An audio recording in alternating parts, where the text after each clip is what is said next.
আমি আমার জীবনের শেষ মুহূর্ত পর্যন্ত ইসলামকে বিজয়ী করবার চেষ্টা অব্যাহত রাখবই। আবার এ দায়িত্ব পালন করতে গিয়ে অনেক নবীকে ফাঁসি কাষ্ঠে ঝুলতে হয়েছে, অনেক নবীকে রক্ত ঝরাতে হয়েছে, অনেক নবীকে মাছের পেটে নিক্ষিপ্ত হওয়া লেগেছে, অনেক নবীকে করাতের আঘাতে দ্বিখণ্ডিত হওয়া লেগেছে।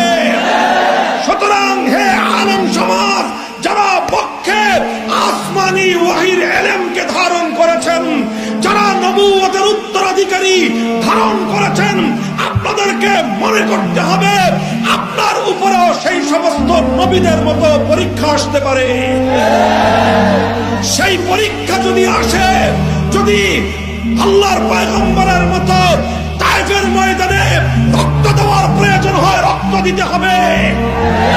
উহুদের ময়দানে আল্লাহর নবীর মতো দান শহীদ করতে হলে দান শহীদ করতে হবে।